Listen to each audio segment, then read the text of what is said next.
Hello hi നമസ്കാരം. ഞാൻ India's Khan falcon എക്സ്പിസിയിലേക്ക് എല്ലാവർക്കും സ്വാഗതം.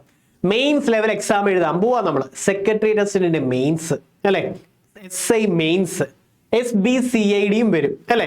ഈ ഒരു പറഞ്ഞ എക്സാമുകളുടെ ഡിഫിക്കൽട്ടി എന്ന് പറയുമ്പോൾ നമ്മൾ സാധാരണ ലെവൽ എഴുതി വന്ന പോലെയല്ല. പിന്നെ എന്ത് വ്യത്യാസം വരുന്നത് അറിയാം? ഓരോ ക്വസ്റ്റ്യന്റെയും ലെവൽ ഓഫ് ഡിഫിക്കൽറ്റി വളരെ കൂടുതലാണ്.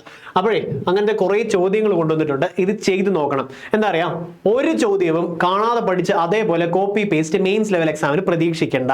പക്ഷെ ഒരു കാര്യമുണ്ട്, ഇതേപോലത്തെ എക്സാംസ് പ്രാക്ടീസ് ചെയ്ത് പോകുമ്പം ഇത് എങ്ങനെ വർക്കൗട്ട് ചെയ്യണം എന്നുള്ള നമ്മൾ ലോജിക്കലി ആലോചിക്കുന്ന നമ്മുടെ കഴിവ് കൂടിക്കൂടി വരും തോറും ക്വസ്റ്റ്യൻസ് അറ്റൻഡ് ചെയ്യാൻ പറ്റും.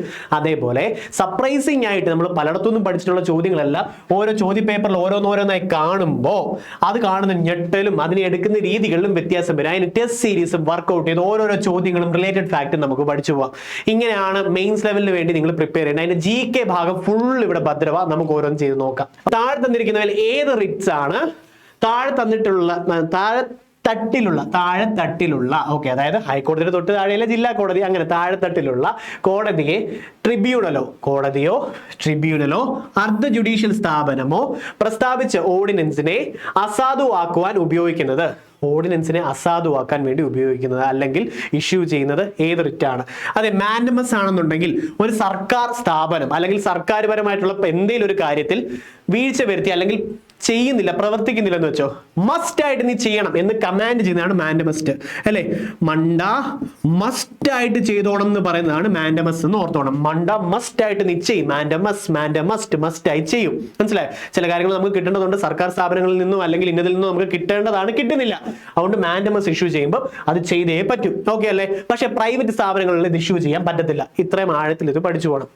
അടുത്തത് പ്രൊഹിബിഷൻ ആണെന്നുണ്ടെങ്കിലേ, ഇപ്പോഴൊരു കോടതി എടുത്തോ, ഒരു ജില്ലാ കോടതി എടുത്തോ, അതിന്റെ അധികാരപരിധി വിട്ട് പ്രവർത്തിക്കുകയാണെങ്കിൽ അതിനെ വിലക്കും. മനസ്സിലായോ? അതേപോലെ ഒരു ജില്ലാ കോടതി അല്ലെങ്കിൽ ഏതെങ്കിലും ഒരു സ്ഥാപനത്തിന്റെ അധികാരത്തിന് മുകളിൽ അത് പ്രവർത്തിക്കുകയാണെങ്കിൽ അതിനെ വിലക്കുന്നു, സ്റ്റേ ചെയ്യുന്നു. അതാണ് പ്രൊഹിബിഷൻ എന്ന് പറയുന്നത്. ഇനി സെർഷ്യോറി ആണെങ്കിൽ എങ്ങനെ അറിയാം? അധികാരപരിധിക്ക് മുകളിൽ ഒരു ഓർഡർ ഇട്ടിരുന്നു അല്ലെങ്കിൽ ഒരു നിയമം കൊണ്ടുവന്നിരുന്നു, അല്ലെ അധികാര പരിധിക്ക് മുകളിൽ എന്തെങ്കിലും ഒരു സംഭവത്തിൽ ഒരു നിയമമാക്കിയതിനെ സ്റ്റോപ്പ് ചെയ്യിപ്പിക്കുക അല്ലെ സ്ക്വാഷ് ചെയ്യിപ്പിക്കുന്നതാണ് സെർഷ്യോറി. ഇതാണ് ഇവിടെ ചോദിച്ചിട്ടുള്ളത്. അതായത് കോടതിയോ ട്രിബ്യൂണലോ അർദ്ധ ജുഡീഷ്യൽ സ്ഥാപനമോ പ്രസ്താവിച്ച ഓർഡിനൻസിനെ അസാധുവാക്കുന്നു. ആ ഓർഡിനൻസിനെ അസാധുവാക്കാനുള്ള കാരണം എന്ന് പറയുമ്പോൾ അതിന്റെ ജൂറിസ്ഡിക്ഷൻ, അതിന്റെ അധികാര പരിധി അല്ലെ അതിന്റെ അധികാരത്തിന് പുറമേ ഉള്ള കാര്യത്തിൽ എന്തോ തീരുമാനം എടുത്തിട്ടുണ്ട്, അതിനെ ഇൻവാലിഡ് ആക്കുവാണ് സെർഷ്യോറി. ഒരു കീഴ്ക്കോടതി എടുത്ത് മേൽക്കോടതിയിലേക്ക് കേസുകൾ അല്ലെങ്കിൽ വിവരങ്ങൾ കൈമാറാൻ പറയുന്നതും സെർഷ്യോറി ആണെന്ന് പഠിച്ചു വെക്കണം. ക്യോ വാറന്റ് എന്ന് പറഞ്ഞു കഴിഞ്ഞാൽ ബൈ വാട്ട് അതോറിറ്റി എന്ന് പറഞ്ഞാൽ PS ചോദിക്കുന്നത് എന്ത് അധികാരത്തിൽ, ബൈ വാട്ട് അതോറിറ്റി, ഇത് പഠിച്ചു വെച്ചോണം. അതായത് ശ്രീ പത്മനാഭ സ്വാമി ക്ഷേത്രവുമായി ബന്ധപ്പെട്ട് കോടതി ഇഷ്യൂ ചെയ്തിട്ടുള്ള റിറ്റ് ഏതാണെന്ന് PS ചോദിച്ചിട്ടുണ്ട്. ക്യോ വാറന്റോ ആണ്. എന്ത് അധികാരത്തിൽ, ബൈ വാട്ട് അതോറിറ്റി എന്നുള്ളതാണ് ഇത്. അപ്പൊ ഇത്ര ഒരു ഐഡിയ കിട്ടിയോ? ഇതാണ് അടുത്ത ലെവൽ ഓഫ് ചോദ്യം. ഇനി വേറെ നോക്കിക്കേ, മണി ബില്ലിനെ കുറിച്ച് താഴെ കൊടുത്തിട്ടുള്ള പ്രസ്താവനകളിൽ ശരിയല്ലാത്തത് ഏതൊക്കെയെന്ന് കണ്ടെത്തുക. ശരിയല്ലാത്തത് ഏതൊക്കെയെന്നുള്ളത് നോക്കണേ. അപ്പോഴേ ഇനിയുള്ള സമയം കൊണ്ട് നമുക്ക് SI മെയിൻസിനും സെക്രട്ടറി മെയിൻസിൻ്റെയും ഫുള്ള് പഠിച്ചെടുത്ത് തീർക്കാനാണെങ്കിൽ 1000 അല്ലെങ്കിൽ 1,00,000 പേജുകൾ ഉണ്ടാവും. ഇനി ബെസ്റ്റ് വഴി എന്ന് പറയുമ്പോൾ ഏറ്റവും റീസെൻ്റ് ആയിട്ടുള്ള ലെവൽ കട്ടി കൂടി ചോദ്യ പേപ്പർ റിലേറ്റഡ് ഫാക്റ്റും പഠിച്ചു പോകുന്നതാണ്. അതിനുവേണ്ടി കോഴ്സ് ലോഞ്ച് ചെയ്തിട്ടുണ്ട്. അറൗണ്ട് 15 സെഷൻസോളം ഇപ്പോൾ ആകുന്നു. അതിൻ്റെ ഓരോ സെഷനും ടെസ്റ്റ് സീരീസും ആപ്ലിക്കേഷനിൽ അവൈലബിൾ ആണ്. ഡിസ്ക്രിപ്ഷൻ ബോക്സിൽ ലിങ്ക് ഉണ്ട്. ഇങ്ങനെ ചെയ്ത് പഠിക്കുകയാണെങ്കിൽ നല്ലൊരു അഡ്വാൻറ്റേജ് കിട്ടുന്നതെന്ന് വെച്ച് കഴിഞ്ഞാൽ ഓവറോൾ സബ്ജക്ട്സ് എല്ലാം കവർ ചെയ്യും. ഇതേപോലത്തെ ചോദ്യങ്ങൾ റിലേറ്റഡും പഠിക്കാം. ഇതിൽ ശരിയല്ലാത്തത് ഏതാണെന്ന് ചോദിച്ചു കഴിഞ്ഞാൽ നമ്മൾ എക്സാമുകളിൽ വെച്ച് കാണുന്നത് എന്ത് ചെയ്യാനാ? നികുതിയെ മാറ്റുക. അപ്പൊ നമ്മൾ ആലോചിക്കും, മണി ബില്ലിന് നികുതിയെ മാറ്റുന്ന അധികാരം ഉണ്ടോ? ഉണ്ട് കേട്ടോ, ഉണ്ടേ. ടാക്സ് ഇല്ലാതാക്കുക, ടാക്സിന് മാറ്റം വരുത്തുന്നത് മണി ബില്ലിന്റെ അകത്ത് വരുന്നതാണോ? അതുമാണേ. ശരി. എന്നാൽ ഫൈൻ നൽകുന്നത് മണി ബില്ലിൽ വരുന്നതാണോ? ഫൈൻ നൽകുന്നത് ഓർഡിനറി ബില്ലിന്റെ ഭാഗമായിട്ടുള്ളതാണ്, മണി ബില്ലിൽ അല്ല. അതാണ് വ്യത്യാസം. അടുത്ത ടാക്സിനെ നിയന്ത്രിക്കുന്നതോ? അതും മണി ബില്ലിന്റെ കൂട്ടത്തിൽ വരുന്നതാണ്. അപ്പൊ ഫൈൻ നൽകുക എന്നുള്ളത് എന്ത് വരും? അത് നമ്മുടെ ഓർഡിനറി ബില്ലാണ്, സാധാരണ ബില്ല, മണി ബില്ലല്ല. ഇനി ഇതൊന്ന് പഠിച്ചേ, ഇതിന്റെ റിലേറ്റഡ് ഫാക്ടുകൾ. മണി ബില്ലിനെ പറ്റി പറയുന്ന ആർട്ടിക്കിൾ എത്ര? 110. 10 മണി, 110, 10 മണി, മണി ബില്ല്. അത് ഓക്കെ. ഇനി അതേപോലെ ബഡ്ജറ്റിനെ പറ്റി പറയുന്നതാണെങ്കിലോ, ബഡ്ജറ്റ് ആണെങ്കിലോ 112. ഓക്കെ. ഇനി മണി ബില്ലിൽ ഏറ്റവും കൂടുതൽ അധികാരമുള്ളത് ആർക്കാ? രാജ്യസഭയ്ക്കാണോ ലോക്സഭയ്ക്കാണോ എന്ന് റിപ്പീറ്റഡ് ചോദ്യമായി പറയുന്നത്. ലോക്സഭയ്ക്കാണ് അല്ലേ, ലോക്സഭയ്ക്കാണ്. ഇനി മണി ബില്ലാണോ അല്ലയോ എന്ന് ഐഡന്റിഫൈ ചെയ്യുന്ന വ്യക്തി ആരാണ്? ലോക്സഭ സ്പീക്കറാണ്, ലോക്സഭ സ്പീക്കറാണ്. അപ്പോൾ ഒത്തിരി സ്റ്റേറ്റ്മെന്റ് ചോദ്യങ്ങൾ മെയിൻസ് ലെവലിൽ എക്സ്പെക്ട് ചെയ്യാം മണി ബില്ലുമായി ബന്ധപ്പെട്ട്. മണി ബില്ലിന് ലോക്സഭയിൽ ആണ് അധികാരം, രാജ്യസഭയിൽ അല്ല. രാജ്യസഭയിൽ മണി ബില്ലുമായി ബന്ധപ്പെട്ട ഒരു കാര്യങ്ങൾ നീക്കാനോ പറയാനോ പറ്റത്തില്ല. ഇത്ര ഓക്കെ അല്ലേ? അപ്പൊ മണി ബിൽ എന്ന് പറഞ്ഞു ഇതിന്റെ ആഴവും കണ്ടല്ലോ, കിട്ടിയേ. അവിടെ താഴെ പറയുന്നതിൽ ഏതാണ് 1991 ഇന്ത്യയിലെ സാമ്പത്തിക ഉദാരവൽക്കരണത്തിന് കാരണമായത്? 1991 ഉദാരവൽക്കരണം നടക്കുന്നു അല്ലെ, ലിബറലൈസേഷൻ, എക്കണോമിക് ലിബറലൈസേഷൻ നടക്കുന്നു. കാരണം എന്താ? സർക്കാരിന്റെ ഉയർന്ന ധനക്കമ്മി അല്ലെ, ഉയർന്ന ഫിസ്ക്കൽ ഡെഫിസിറ്റ്. ഓക്കെ, ഉയർന്ന ധനക്കമ്മി ഒരു വലിയ പ്രശ്നമായിരുന്നു. ഓക്കെ ആണല്ലോ. പിന്നെ അവശ്യ സാധനങ്ങളുടെ വിലക്കയറ്റം, എസെൻഷ്യൽ കോമോഡിറ്റീസുമായി ബന്ധപ്പെട്ട് എസെൻഷ്യൽ കോമോഡിറ്റീസ് അവശ്യ സാധനങ്ങളുടെ ഒക്കെ വില ഭയങ്കരമായിട്ട് ഉയരുന്നു. ഫിസ്ക്കൽ ഡെഫിസിറ്റ് അല്ലെങ്കിൽ ധനക്കമ്മി അതൊരു പ്രശ്നമായിരുന്നു, ഉയർന്ന ധനക്കമ്മി ആയിട്ടുണ്ട്. കുറഞ്ഞ വിദേശ നാണയ കരുതൽ ശേഖരം, അതായത് നമുക്കിപ്പം $100 നമ്മളെ ഉണ്ടെങ്കിലേ ഡോളർ കൊടുത്ത് എന്തെങ്കിലും വാങ്ങിക്കാൻ പറ്റുള്ളൂ. നമ്മൾ $100 സ്പെൻഡ് ചെയ്യുക അല്ലേ, അപ്പം $100 തീരുന്നു. ഓക്കെ, അതൊക്കെ റെഡി, അത് പോട്ടെ. അപ്പൊ കുറഞ്ഞ വിദേശ, പിന്നെ നമ്മുടെ കയ്യിൽ ഇല്ലല്ലോ. ഓക്കെ, ഇനി ഒരു ബാരൽ, ചുമ്മാ പറയുവാണ്, ഒരു ബാരൽ നിറയെ ക്രൂഡ് ഓയിൽ മേടിക്കാൻ നമുക്ക് $50 ഉള്ളെന്ന് വെച്ചു. അപ്പൊ നമുക്ക് എന്തോ ചെയ്യാം? $50 കൊടുക്കുന്നു, ക്രൂഡ് ഓയിൽ മേടിക്കുന്നു, ഇവിടെ എല്ലാം കൂടെ വിറ്റിട്ട് ഒത്തിരി പൈസ ആകുമ്പോൾ പിന്നെയും ഡോളർ വാങ്ങിച്ചിട്ട് പിന്നെയും ക്രൂഡ് ഓയിൽ വാങ്ങിക്കാമല്ലോ.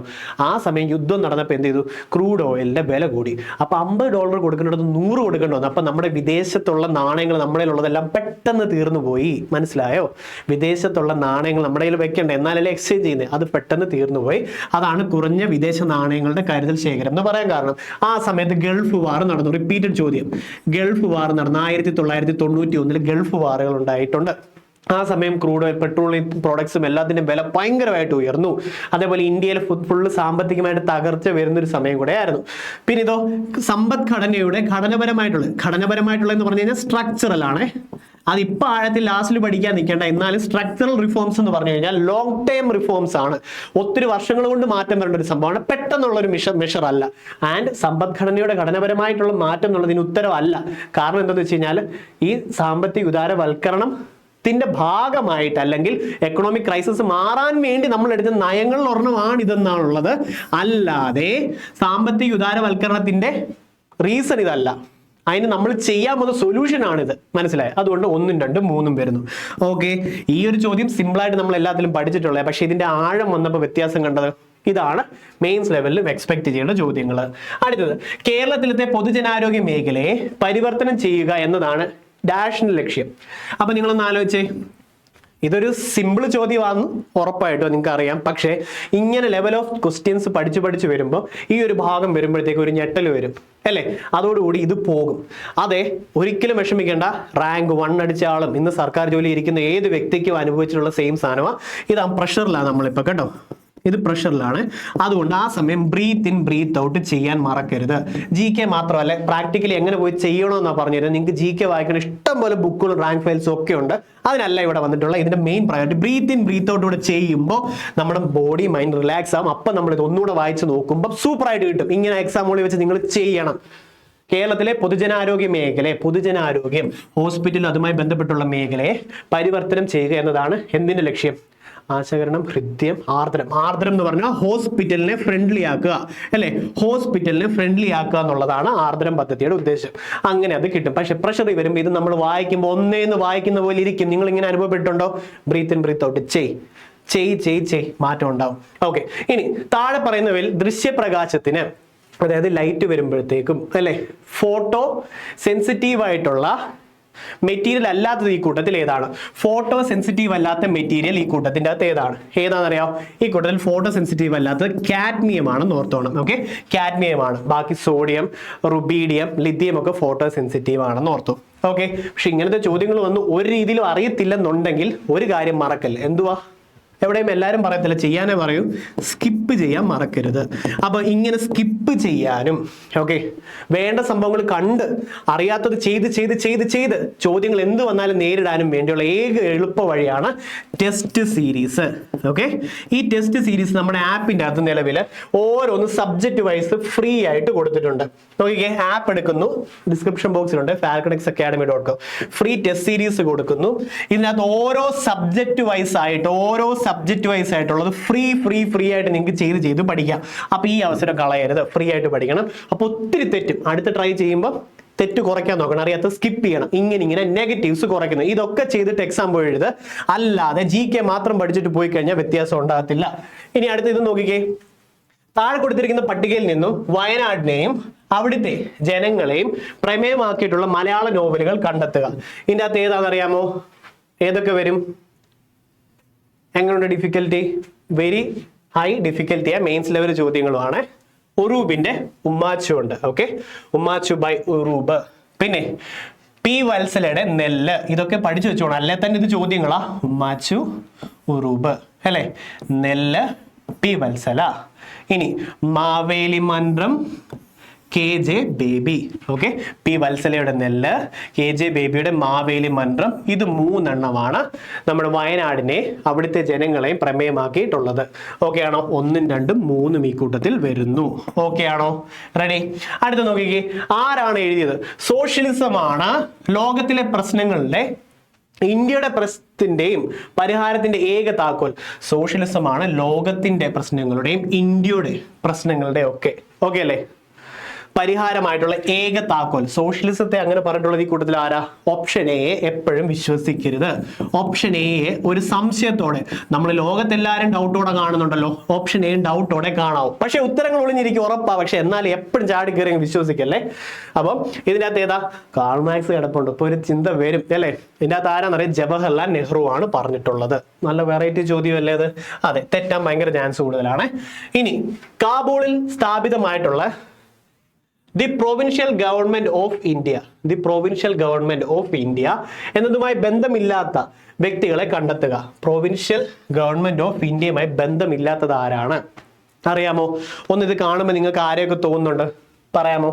പ്രൊവിൻഷ്യൽ ഗവൺമെന്റുമായി ബന്ധമില്ലാത്തത് ഇത്രേ ഉള്ളൂ. ക്യാപ്റ്റൻ ലക്ഷ്മി. ക്യാപ്റ്റൻ ലക്ഷ്മി അറിയാം? ഝാൻസി റാണി റെജിമെന്റ് നയിച്ചിട്ടുണ്ടായിരുന്നതായിരുന്നു ക്യാപ്റ്റൻ ലക്ഷ്മി. ഇമ്പോർട്ടന്റ് ചോദ്യം. ക്യാപ്റ്റൻ ലക്ഷ്മി ഇല്ലായിരുന്നു. സുഭാഷ് ചന്ദ്ര ബോസും ഇല്ലായിരുന്നു. ഓക്കെ ആണോ? അപ്പോൾ 1ഉം 4ഉം ബന്ധമില്ലാത്തതാണ് വേണ്ടത്. 1ഉം 4ഉം ആണ് ബന്ധമില്ലാത്തത്. ഓക്കെ ആണോ? ഡിഫറെന്റ് ചോദ്യമല്ലേ? ഇതുപോലത്തെ ഫുൾ ചോദ്യങ്ങൾ ചെയ്തിട്ടുള്ള സീരീസ് ആ ബ്രഹ്മാസ്ത്ര 2.0 അതേപോലെ ഇതുപോലെ പഠിപ്പിച്ചു വന്ന ക്ലാസ്സും അത് കഴിഞ്ഞ ഉടനെ ഒരു ടെസ്റ്റ് സീരീസ് ഓപ്പൺ ആവും. ആ ക്ലാസ്സിൽ പഠിപ്പിച്ചിട്ടുള്ള ചോദ്യവും അതിൻ്റെ ഉത്തരം മോക്ക് എക്സാം ആയിട്ട് എഴുതാം. ഇങ്ങനെ പഠിച്ചു പോകാൻ ഏറ്റവും ലോവസ്റ്റ് പ്രൈസിൽ ഇപ്പോൾ ഓണം ഓഫർ ലോഞ്ച് ചെയ്തിട്ടുണ്ട്. അപ്പം മത്തായി പ്ലസ് ഓഫർ ഒക്കെ വന്നിട്ടുണ്ട്, അത് പറയാം. ഇനി താഴെ ലിസ്റ്റ് ചെയ്തിരിക്കുന്ന ചില പ്രമുഖ ലോക സംഘടനകളെ സംബന്ധിച്ച് ശരിയായിട്ടുള്ള പൊരുത്തപ്പെടുന്ന വിശദാംശങ്ങൾ കണ്ടെത്തുക. ഇതിൽ ശരിയായിട്ടുള്ളത് മാത്രം വേണേ. ഓക്കെ, അപ്പോൾ നോക്കാം. വേൾഡ് ഹിസ്റ്ററിന്ന് കയറി വരുന്നത്. Find out the correctly matched details regarding. English Malayalam എല്ലാത്തിൻ്റെതും ഉണ്ട്, ഡിഗ്രി ലെവൽ ആയതുകൊണ്ട് ഇംഗ്ലീഷിന് പ്രയോറിറ്റി കൊടുക്കണം. തെറ്റ് വന്നാൽ PSC ഇംഗ്ലീഷ് റെഫർ ചെയ്യും.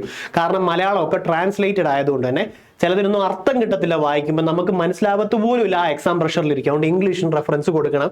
അങ്ങനെ കൺഫ്യൂഷൻ എന്തെങ്കിലും വരുന്നതിൻ്റെ മാത്രമേ ഇംഗ്ലീഷ് ഞാൻ ആഡ് ചെയ്യാറുള്ളൂ. അതുകൊണ്ട് ഇത് തന്നിട്ടുള്ളതാണ്. അപ്പൊ നോക്കാം. The League of Nations, League of നേഷൻസുമായി ബന്ധപ്പെട്ടുള്ള വുഡ്രോ വിൽസൺ അല്ലെ, ട്രീറ്റി ഓഫ് വെർസായ് സന്ധി, വെർസായ് സന്ധി ലീഗ് ഓഫ് നേഷനുമായി ബന്ധപ്പെട്ടുള്ള നമുക്കതറിയാം അല്ലെ. അടുത്തത് യുണൈറ്റഡ് നേഷൻ്റെത് ഫ്രാങ്ക്ലിൻ ഡി റൂസ്വെൽറ്റും അറ്റ്ലാന്റിക് ചാർട്ടർ അല്ലെ. നമ്മുടെ യുണൈറ്റഡ് നേഷൻസ് UNO ഫോം ചെയ്യാൻ കാരണമായിട്ടുള്ള പല ഉടമ്പടികളിൽ ഒരെണ്ണമാണ് അറ്റ്ലാന്റിക് ചാർട്ടർ. 1941 തോന്നുന്നു അറ്റ്ലാന്റിക് ചാർട്ടർ ആണോ? ഇതെല്ലാം ഡീറ്റെയിൽഡ് ആയിട്ട് നമ്മുടെ കോഴ്സിൻ്റെ അകത്ത് പറയുന്നുണ്ട്. ക്വസ്റ്റ്യൻ ബേസ് ചെയ്ത് പോകുന്നുണ്ട്. അടുത്ത് ഇത് വെറൈറ്റി ഒരു സാധനമായി പോയി. നോക്കിക്കേ, the Commonwealth of Nations, Commonwealth of Nations Arthur James ബാൽഫറിന്റെ ആണ്. കോമൺവെൽത്ത് ഓഫ് നേഷൻസ് ലീഡ് ചെയ്തത് Arthur James Balfour. Statute of Westminster, okay, Statute of Westminster ഇതുമായി ബന്ധപ്പെട്ടുള്ള ഇത് കേട്ടിട്ടുണ്ടോ? ഇല്ല. അപ്പോൾ 1ഉം 2ഉം സപ്പോസ് ഇച്ചിരി ആഴത്തി പഠിച്ചവരാണ് തന്നെ നിങ്ങൾ ചിലപ്പോൾ ബി ചിലപ്പോൾ കൊടുക്കാൻ ശ്രമിക്കും. അപ്പോഴാണ് ഇതാ 50-50 വരുന്നത്. കാരണം ഒന്നെങ്കിൽ ഓൾ ഓഫ് ദി എബവ് അല്ലെങ്കിൽ 1 and 2 വരും. അത്ര നമുക്കറിയാം. കാരണം ആഴം ഇവിടെ കിട്ടും. League of Nations, Woodrow Wilson, Treaty of Versailles സന്ധി, United Nations, Franklin D Roosevelt, Atlantic Charter. അത്രയത്തിൽ നമ്മൾ എത്തി നിൽക്കും. കുറച്ച് ആഴത്തിൽ പഠിച്ചാലാണ്. ഓക്കെ, ഇനി ഇതിവിടെ 50-50 വരുന്നത്. ഇങ്ങനത്തെ സംഭവം വരുമ്പോൾ നിങ്ങൾ എന്ത് ചെയ്യും? ഒന്നെങ്കിൽ എക്സാം മൊത്തത്തിൽ 50-50 വന്നു കഴിഞ്ഞാൽ ഒരെണ്ണം ബബിൾ ചെയ്യുമെന്ന് തീരുമാനിച്ച് പോകണം. ഓക്കെ, ചിലപ്പം അത് ഭയങ്കരമായിട്ട് നമ്മളെ നെഗറ്റീവ്സ് കൂട്ടും. ഓക്കെ, ചില സമയത്ത് എന്ത് ചെയ്യും, അങ്ങനത്തെ സംഭവങ്ങൾ ഫുള്ളി ചെയ്യത്തില്ല, ഇങ്ങനെ 50-50 വന്നാൽ ചെയ്യത്തില്ലെന്നും തീരുമാനിച്ചു പോകണം. എക്സാം ഹോളിൽ പോയി 2 തീരുമാനം എടുക്കരുത്. ഫുള്ളി 50-50 എടുക്കാൻ തീരുമാനിച്ച ഒരാൾക്ക് കിട്ടാതിരിക്കാനുള്ള ചാൻസ് വളരെ കൂടുതലാണ്. എങ്കിൽ ചിലതിലൊക്കെ കയറി കൊണ്ടാലോ എന്ന് വിചാരിച്ച് വേണം ചെയ്യാം 50-50 വരുന്നിടത്ത്. അല്ലാത്ത പക്ഷം 50-50 ഞാൻ തൊടത്തില്ലെന്ന് വിചാരിച്ച് ഇത് സ്കിപ്പ് ചെയ്യണം. അപ്പൊ നിങ്ങളത് ആലോചിച്ച് ചെയ്യണേ. ഓക്കെ, അപ്പൊ മനഃപൂർവ്വം നെഗറ്റീവ് വരുത്താനുള്ള ചാൻസ് ഇതുണ്ട്. ഇതിൻ്റെ അകത്ത് ഏതൊക്കെ വരും അറിയാം, 1, 2 and 3 വരും കേട്ടോ. 1, 2 and 3. ഓക്കെ, നിങ്ങളപ്പോൾ ഇതിൽ ഏത് ചൂസ് ചെയ്തേനെ? അങ്ങനെ ആയിരുന്നെങ്കിൽ ഇപ്പൊ എന്ത് സംഭവിച്ചേനെ? അതിനനുസരിച്ച് തീരുമാനം എടുക്കണം. എനിക്ക് നെഗറ്റീവ് വേണ്ടെന്നുണ്ടെങ്കിൽ 50-50 തുടരുത്. ഓക്കെ, ശരി. അടുത്ത നോക്കിക്കേ, ആസാദി കാ അമൃത് മഹോത്സവവുമായി ബന്ധപ്പെട്ട് ഹർ ഘർ തിരങ്ക, ഹർ ഘർ ഓരോ വീട്ടിലും പതാക, ഈ ക്യാമ്പയിൻ സാധ്യമായ താഴെ പറഞ്ഞാൽ ഏത് ഭേദഗതിയിലൂടെയാണ്? നോക്കിക്കേ, നിങ്ങൾ ഇതിൽ ഏത് കൊടുക്കും? ആ 50-50 ഒന്ന് ആലോചിച്ച് നോക്കി, ഇതിൽ ഏത് കൊടുക്കും? ചിഹ്നങ്ങളും പേരുകളും നിയമം 1950, flag code of India 2002 etcetera. Flag code of India 2002 ആണ് ശരിയായിട്ടുള്ള ഉത്തരം, 2 മാത്രം. ഫ്ലാഗ് കോഡ് പ്രകാരം നീളവും വീതിയും, പതാകയുടെ നീളവും വീതിയും തമ്മിലുള്ള റേഷ്യോ PSC ചോദിക്കും 3:2. കുഞ്ഞു എക്സാമിന് ചോദിച്ചിട്ടുണ്ട് വീതിയും നീളത്തിന്റെയും. അപ്പൊ നമ്മളെല്ലാവരും ആബ്സെന്റ് മൈൻഡ് ആണെങ്കിൽ അവിടെ 3:2 എഴുതും. നീളവും വീതിയും വീതിയും നീളവും ചോദിക്കുമ്പോഴത്തേക്കും ആ നീളവും വീതിയും അല്ലേ പറയുന്നത്, എനിക്ക് തിരിഞ്ഞു പോയതാ. നീളവും വീതിയും 3:2, വീതിയും നീളവുമാണ് പറയുന്നുണ്ടെങ്കിൽ 2:3 വരും അല്ലേ. ഈ പതാകയുടെ ഏറ്റവും ഹയസ്റ്റ് സൈസ് എത്രയാന്ന് ചോദിച്ചിട്ടുണ്ട്, അത് എത്ര അറിയാം? 6300 ഇൻറ്റു 4200 ആണെന്നും ഏറ്റവും ചെറിയ സൈസ് ചോദിച്ചിട്ടുണ്ട് 150 ഇൻറ്റു 100 ആണെന്നും ഓർത്തോണം. ഈ ഫ്ലാഗ് കോഡ് എന്ന് പറയുന്നത് 2002 ഫ്ലാഗ് ഡിസൈൻ ചെയ്തത് പിംഗലി വെങ്കയ്യ ആണെന്നും പിംഗലി വെങ്കയ്യ ആന്ധ്രാപ്രദേശുകാരനാണെന്ന് ഓർത്തോണം. ഇത്രയും ചോദ്യത്തിന്റെ അകത്ത് വന്നിട്ടുള്ളതാ. കിട്ടുവോ? കിട്ടണം. റെഡി. അടുത്ത നോക്കിയേ, ചേരുംപടി ചേർക്കുക. ഒരു മെയിൻസ് ലെവൽ എക്സാം എഴുതാൻ പോകുന്നവർ ഇങ്ങനത്തെ ക്വസ്റ്റ്യൻസ് മാത്രം എക്സ്പെക്ട് ചെയ്ത് പോകാവൂ. അല്ലെങ്കിൽ അവിടെ പോയിരുന്ന് അറിയാവുന്ന ഇവിടെ തെറ്റിക്കും, ടെൻഷനും പ്രഷറും കൂടി. മെയിൻസ് ലെവൽ ചോദ്യങ്ങളെല്ലാം ഇങ്ങനാ കേട്ടോ. അപ്പൊ നോക്കാം, ചെനാബ് വായിച്ചു, വല്ലതും കിട്ടുന്നുണ്ടോ? ചമ്പൽ, ബ്രഹ്മപുത്ര ചാൻസ് കൂടുതലാ. ബ്രഹ്മപുത്ര അല്ലെ, യാർലിംഗ് സാങ്പോ എന്ന് ഇന്ന സ്ഥലത്ത് അറിയപ്പെടും, ടിബറ്റിൽ അറിയപ്പെടും എന്നൊക്കെ നമ്മൾ പറഞ്ഞിട്ടില്ലേ. ബ്രഹ്മപുത്ര, യാർലിംഗ് സാങ്പോ. അപ്പൊ എന്തായാലും C1 ആയിരിക്കും നമുക്കറിയാം. ബേസ് ലെവലിൽ പറഞ്ഞത് കേട്ടോ. അപ്പൊ ഇത് 2 ക്യാൻസൽ ആയി പോയി അല്ലെ. പിന്നെ ഇവിടെ 50-50 വന്നു. ഇപ്പൊ തന്നെ തീരുമാനിച്ചേ, എക്സാം ഹോളിൽ പോയി ബബിൾ ചെയ്ത് വന്നിട്ട് വിഷമിച്ചിരിക്കാതെ ഇപ്പൊ തന്നെ തീരുമാനിച്ചേ, ഇതിൽ ഏത് ചൂസ് ചെയ്യും നിങ്ങൾ? 50-50 വന്നാൽ എല്ലാ 50-50 ഇഷ്ടമുള്ളവരും ബബിൾ ചെയ്യുന്നു, അതോ 50-50 വന്നാൽ ഞാൻ നെഗറ്റീവ് വരുത്തുന്നില്ല എന്ന് പറഞ്ഞാൽ സ്കിപ്പ് ചെയ്യുന്നു? തീരുമാനിക്കണം. മനസ്സിലായി? അതിന് ടെസ്റ്റ് സീരീസ് നിങ്ങൾ ചെയ്യണം കേട്ടോ. അപ്പം ഇതിൻ്റെ അകത്ത് ഏത് വരും എന്നറിയാമോ? നോക്കിക്കേ, ചിനാബ്. ഓക്കെ, ചിനാബ് ആണെങ്കിൽ ബാരാലാച്ച പാസ്. ഓക്കെ, ചിനാബ് ആണെന്നുണ്ടെങ്കിൽ ബാരാലാച്ച പാസ്. ഇങ്ങനെ ഓർത്താൽ മതി. ലാച്ച ഇല്ലേ, ലാച്ച ഒരു ഡ്രസ്സ് ഇടത്തില്ലേ, ചിലവർ ലാച്ച ഇട്ടുകൊണ്ട് വരുമ്പോഴത്തേക്കും ചുമ്മാ പുച്ഛിച്ചെന്ന് ഓർത്താൽ മതി. അല്ലെങ്കിൽ ചില ഫ്രണ്ട്സ് കാണുമല്ലോ, ചി ലാച്ചയാണോ നീ ഇട്ടേന്ന് ഓർത്താൽ മതി. ചിനാബ്, ചി ലാച്ചയാണോ നീ ഇട്ടത്, ചി ലാച്ച ഡ്രസ്സേ ഉള്ളൂ നിനക്ക്, ചുമ്മാ പറയുന്നതാ. ലോകത്ത് നമ്മൾ ഐഫോൺ കൊണ്ടുവരില്ല, ചി ഐഫോൺ നിന്റെ ഉള്ളു, അങ്ങനത്തെ ആൾക്കാരുണ്ടല്ലോ അല്ലേ. അപ്പം ചിനാബ് ബാരലാച്ച, ചി ലാച്ചയാണോ നീ ഇട്ടേന്ന് ഓർത്ത് വെച്ചോണം. ഇത് എന്നും യൂസ് അല്ല, ഇനി നാളെ കണക്ട് ചെയ്യാൻ മാത്രമേ ഉള്ളൂ. പിന്നെ ചമ്പലാണെന്നുണ്ടെങ്കിലോ, ചാമ്പൽ നമ്മൾ കൊണ്ടുപോയി വീടിന്റെ മുറ്റത്തല്ല എറിയുന്നത്. ചാമ്പൽ കൊണ്ടുപോയി നല്ല അടിപൊളി ബ്യൂട്ടിഫുൾ സ്ഥലത്തും അല്ല ഇടുന്നത്. ചാമ്പൽ കൊണ്ടുപോയി നല്ല ഗാർഡന്റെ പുറത്ത് കൊണ്ട് ഇടുകയല്ല ചെയ്യുന്നത്. ചാമ്പൽ നമ്മൾ കൊണ്ടുപോയി ബാഡായിട്ട് കിടക്കുന്ന ലാൻഡിൽ കൊണ്ട് തള്ളുക ചെയ്യുന്നത്, അല്ലെ പറമ്പിലോ അവിടെ ബാഡായിട്ട് കിടക്കുന്ന, അങ്ങനെ ഓർത്തോണേ. അപ്പൊ ചമ്പലാണെന്നുണ്ടെങ്കിൽ ബാഡ് ലാൻഡ്, ഭൂപ്രകൃതി. അപ്പൊ ഇനി ഒരിക്കലും തെറ്റത്തില്ലല്ലോ. പിന്നെ നർമ്മദയാണെന്നുണ്ടെങ്കിലോ ദുവാൻദർ വെള്ളച്ചാട്ടം. അപ്പൊ ഇതിൻ്റെ അകത്ത് ഇതാണ് ശരിയായിട്ടുള്ളത്. നെഗറ്റീവ്സ് കുറയ്ക്കുക. അപ്പോഴും ഞാൻ പറയുന്നുണ്ട് 50-50 നിങ്ങൾക്ക് വേണേ എല്ലാം ബബിൾ ചെയ്യുന്നവർ ചെയ്തോ, പക്ഷേ നെഗറ്റീവ്സ് കുറയ്ക്കണമെന്നുണ്ടെങ്കിൽ സ്കിപ്പ് പഠിക്കണം, ക്വസ്റ്റ്യൻസ് റിലേറ്റഡ് ഫാക്റ്റും പഠിക്കണം. ഇതെല്ലാം നമ്മളങ്ങോട്ട് മനസ്സിൽ വിചാരിച്ചു പോയപ്പോൾ അടുത്ത ക്വസ്റ്റ്യൻ വന്നു. ഒരു UPSC അല്ലെങ്കിൽ KS ലെവലിലത്തെ ചോദ്യം പാറ്റേൺ ഡിഗ്രി ലെവലിൽ PSC ചോദിച്ചു തുടങ്ങുന്നത് ഇങ്ങനെ: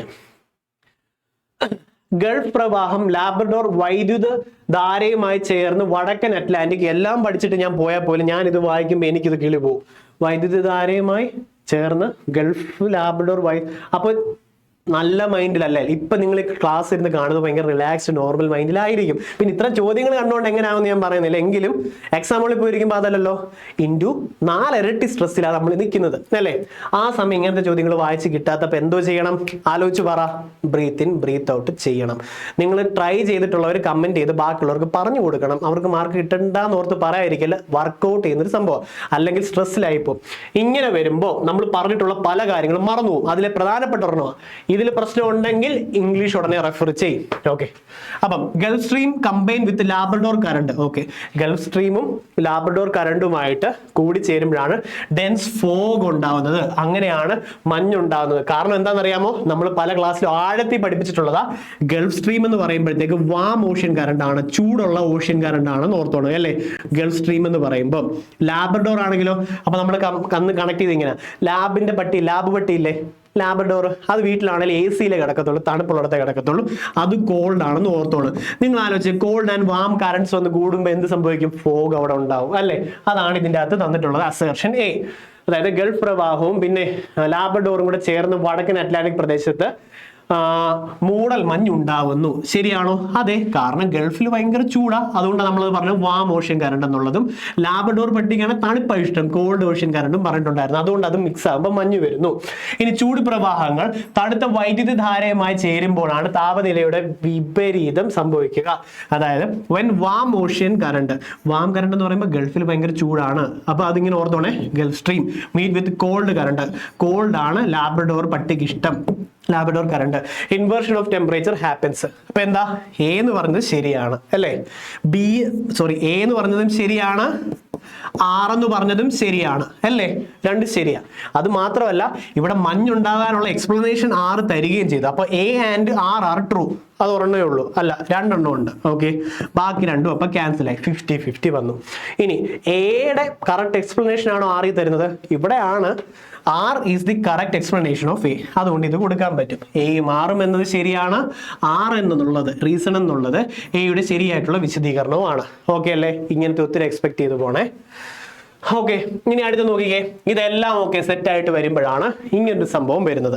നിങ്ങളിത് കണ്ടോ, ഭയങ്കര ഡിഫറെന്റ് ചോദ്യം. ഞാൻ കുറച്ച് നേരം ടൈം എടുത്താ റെഫർ ചെയ്തത്. ഇത് അത്രയും വെറൈറ്റി ചോദ്യം, മെയിൻസ് ലെവൽ ചോദ്യം ആയതുകൊണ്ട് തന്നെ വ്യത്യസ്ത സ്കെയിലുകൾ അടിസ്ഥാനമാക്കിയിട്ടുള്ള ഇന്ത്യൻ ടോപ്പോഗ്രഫിക്കൽ മാപ്പുകൾ ചുവടെ നൽകിയിരിക്കുന്നു. ആരോഹണക്രമത്തിൽ വലിയ സ്കെയിലിനെ അടിസ്ഥാനമാക്കി ശരിയായ ക്രമം തിരഞ്ഞെടുക്കുക. LDC മെയിൻസ് പഠിക്കുന്നവരുടെ അടുത്ത് ഞാൻ പറയും, അതായത് ഇനി വരാൻ പോകുന്ന VFA കമ്പനി ബോർഡൊക്കെ ഓക്കെ നിങ്ങൾക്ക് ഒരു സൂപ്പർ ബാച്ച് ഫോം ചെയ്യും. അതിൻ്റെ അകത്തും ഈ ആഴത്തിൽ പഠിച്ചു പോയ റാങ്ക് അടിക്കാം. കാരണം കഴിഞ്ഞ വർഷം 2022 നടന്നിട്ടുള്ള മെയിൻസ് ലെവൽ എക്സാമിൻ്റെ അകത്ത് ടോപ്പോഗ്രഫി മാപ്പ് ഉൾപ്പെടെയുള്ള ആഴത്തിൽ ചോദിച്ചത് ഡിഗ്രി ലെവലിൻ്റെ അകത്ത് പോലും എക്സ്പെക്ട് ചെയ്യാത്ത ചോദ്യങ്ങൾ വന്നിട്ടുണ്ട്. അങ്ങനെ പഠിച്ചു പോയാലും നമുക്കത് കിട്ടും. ഓക്കെ, അപ്പോൾ ഇതിനകത്ത് എന്തൊക്കെയുണ്ടെന്ന് അറിയാം. ഒന്ന്, അതായത് നമ്മൾ ഈ മാപ്പുകൾ ഇങ്ങനെ അടുക്കി വെച്ചിട്ടുണ്ട്. അതിൻ്റെ വലിപ്പം ഏറ്റവും വലിപ്പക്കുറവിൽ നിന്ന് ഏറ്റവും വലിപ്പമുള്ളതിലേക്ക് അടുക്കണം. അതായത് ഏത് ക്രമമോ, ആരോഹണക്രമം, അസെൻഡിങ് ഓർഡർ എന്ന് പറയുമ്പം അസംബ്ലിക്ക് ആദ്യം ചെറിയ പിള്ളേരെ വിടും. LKG കഴിഞ്ഞിട്ട് 1, 2, 3 അങ്ങനെ പോകത്തല്ലേ ഉള്ളൂ. അസംബ്ലിക്ക് ചെറുതീന്ന് വലുതിലോട്ടാ, അസെൻഡിങ് ഓർഡറിൽ ചെറുതീന്ന് വലുതിലോട്ടാ. അപ്പൊ ഇതിനകത്ത് ഏറ്റവും ചെറിയ ഷീറ്റ് ആദ്യം എടുക്കണം, പിന്നെ വലുതിലോട്ട് പോകണം. അപ്പൊ നിങ്ങളിപ്പോ നോക്കൂ, ഇതിൽ എങ്ങനെ ചെറുതും വലുതും എടുക്കാൻ അറിയാം. മില്യൺ ഷീറ്റ് മെയിൻസ് ലെവലിൽ LDCയിൽ 10th ലെവലിലും ചോദിച്ചിട്ടുണ്ട്. മില്യൺ ഷീറ്റിന്റെ സ്കെയിൽ എത്ര ആണെന്ന് ആലോചിച്ചേ. 1 മില്യൺ എന്ന് പറയുമ്പോൾ എത്ര? 10 ലക്ഷം അല്ലേ? 10 ലക്ഷം അല്ലേ? 1:10 lakh ആണ്. 1:10 lakh ആണ് മില്യൺ ഷീറ്റ് എന്ന് പറയുന്നത്. ഓക്കെ അല്ലേ? അപ്പൊ നമുക്ക് ഇവിടെ അത് കിട്ടി. മില്യൺ ഷീറ്റ് എന്ന് പറയുന്നത് 1:10 lakh ആണ്. ഇതൊരു PSC പ്രീവിയസ് ഇയർ ചോദ്യം മെയിൻസ് ലെവലിലെ. അത് പഠിക്കുമ്പോൾ ബാക്കിയുള്ളതോടെ പറയും. അതായത് 1 ലക്ഷത്തെ 1 റെപ്രസെന്റ് ചെയ്യുന്നു അങ്ങ് ഓർക്കാവോ? ഓക്കെ, ഇതാണ് ഏറ്റവും ചെറുത്. അത് കഴിഞ്ഞ് വേറെണ്ണുണ്ട്, ഡിഗ്രി ഷീറ്റ് ഉണ്ട്. അത് 10 ലക്ഷം അല്ലേ? അത് തന്നെ 10 ലക്ഷം. 1 ലക്ഷം എന്ന് പറഞ്ഞാൽ മാറിയാണ്. 10 ലക്ഷത്തിലെ 1. Okay, 1:10 lakh. ഓക്കെ, എന്നാൽ ഡിഗ്രി ഷീറ്റ് വരുമ്പോഴത്തേക്കും 1:10 2,50,000 ആണ്. ഡിഗ്രി സീറ്റ് അപ്പോൾ കുറച്ചുകൂടെ വലുത്, ഇതാണ് 1 എങ്കിൽ ഇതാവും അതിലും വലുതാ 2 ആയിട്ട് വരും. 1s 10s 100,000 10,000 lakh 1:2,50,000. അപ്പം മില്യൺ സീറ്റിനേക്കാളും വലുത് ഡിഗ്രി സീറ്റാ. ഓക്കെ, അടുത്ത നോക്കിക്കോ, quadrant sheet. Okay, quadrant sheet ആകുമ്പോൾ 1:50,000, അത് അതിലും വലുതാ അല്ലേ, അത് അതിലും വലുതാ. അടുത്ത 15 degree sheet. Okay, 15 degree sheet ആണെന്നുണ്ടെങ്കിൽ 1:25,000, അത് അതിലും വലുതാണ്.